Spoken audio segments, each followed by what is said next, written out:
ሰላም ላንተ ስምዖን። ሰላም ላንተ ጌታ ሆይ። ጀልባህን ፈቀቅ ታደርግልኛለህ? እሺ ጌታ ሆይ። ለመጸለይ አስበው ሁለት ሰዎች ወደ ቤተ መቅደስ ሄዱ። አንዱ ፈሪሳዊ፣ ሌላው ደግሞ ቀራጭ ነበር። ፈሪሳዊውም ተለይቶ ቆመና እንዲህ ብሎ ጸለየ።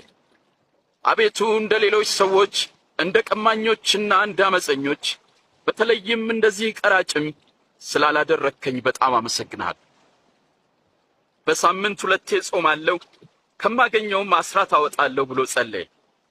ቀራጩ ግን በሩቅ ቆሞ ዓይኖቹን ወደ ሰማይ ሊያነሳ እንኳን አልወደደም። ደረቱን እየደቃ አምላኬ ሆይ እኔን ኃጢአተኛውን ማረኝ አለ። እውነት እላችኋለሁ ከፈሪሳዊው ይልቅ ይህኛው ጻድቅ ሆኖ ወደ ቤቱ ተመለሰ። ራሱን ከፍ የሚያደርግ ዝቅ ይላል፣ ራሱን የሚያዋርድ ግን ከፍ ከፍ ይላል። እናንተ ድሆች ብፁዓን ናችሁ፣ መንግሥተ ሰማያት የእናንተ ናትና። እናንተ አሁን የምትራቡ ብፁዓን ናችሁ፣ በኋላ ትጠግባላችሁና ደስ ይበላችሁ። ሰዎች ስለ ሰው ልጅ ሲጠሏችሁና ሲተዋችሁ ብፁዓን ናችሁ። ስለ ሰው ልጅ ሲነቅፏችሁና ስማችሁን በክፉ ሲያነሱ በዚያን ቀን ይህ ሲሆን ሐሴት አድርጉ፣ ዋጋችሁ በሰማይ እጅግ ታላቅ ነውና። አባቶቻችሁን ነቢያትን እንዲሁ ያደርጉባቸው ነበር።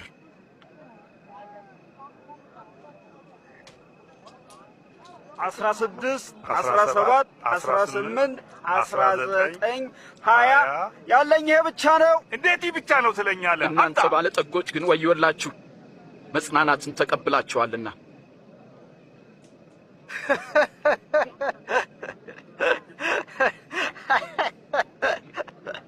እብድ ሳይሆን አይቀርም፣ ባለጠግነቱን ንቋል።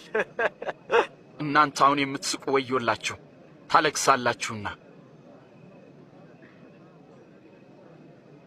ሰዎች ሲያሞግሷችሁ ወዮላችሁ፣ አባቶቻችሁም ለሐሰተኛ ነቢያት እንዲሁ ያደርጉላቸው ነበር።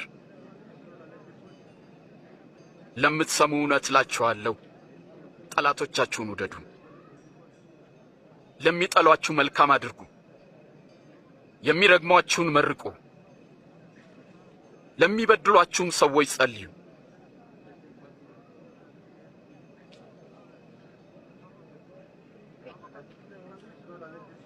ማንም አንደኛውን ጉንጭን ቢመታ ሌላውንም ደግሞ አዙረህ ስጠው።